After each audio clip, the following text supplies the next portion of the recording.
Klassekammerater, elever på EO, medborgere. Vi har et problem i vores samfund. Et problem, som vi selv har skabt, men som det ikke var meningen, vi skulle skabe. I fordoms tid, dengang danske mænd var mænd, og danske kvinder var kvinder, havde vi et mål. Store danskere som N.F.S. Grundtvig og C. Kold satte mål for det danske uddannelsesvæsen. Vi lavede et mål, nemlig at alle danskere skulle være ordentligt uddannet. Det mål, mine damer og herrer, opfylder vi ikke længere ordentligt. De danske gymnasier er ikke længere i stand til at uddanne eleverne ordentligt i forhold til samfundets krav.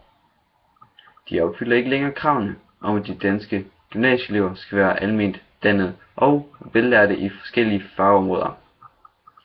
Gymnasierne mangler simpelthen ressourcerne til at undervise deres elever.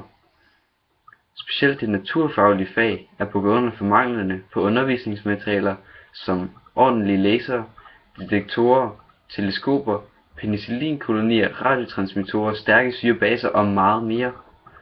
Derfor opfordrer jeg ledelsen på EO Gymnasium til at anskaffe flere af disse udstyr, på grund af at det vil forhøje undervisningsværdien markant. EO Gymnasium er kendt for dens gode naturfaglige faciliteter, men hvis vi ikke bliver ved med at forny vores smukke gymnasium, vil det falde bagud og ende som det sted, hvor unge ikke får ordentlig undervisning. Jeg husker tydeligt dengang min storebror skulle starte på EO. Det var et nyt gymnasium og rigtig spændende, fordi der blev snakket om det derhjemme. Efter nogle måneder at have gået på EO, kunne min storebror fortælle om alle de spændende forsøg, han havde lavet i biologi.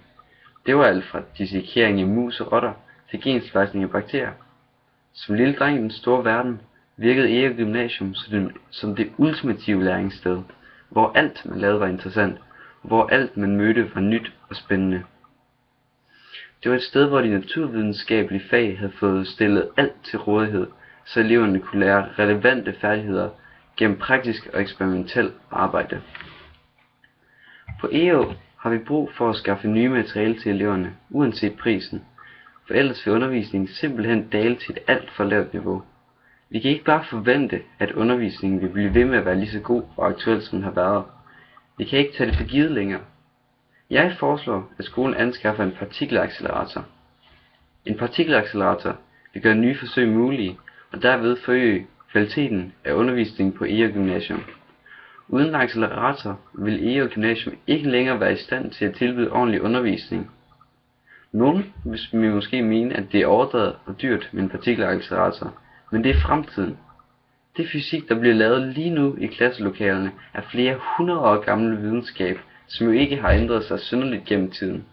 En partikelaccelerator er fremtidens fysiklokale. EO Gymnasium kan blive et center for spirende forskere. Og tænk så på, hvis vi anskaffer lignende ressourcer til andre fag. EO Gymnasium kan blive det ultimative gymnasium, hvor alle elever går derfra med de ypperste færdigheder inden for naturvidenskab. EO kan blive den bedste naturvidenskabelige skole i verden.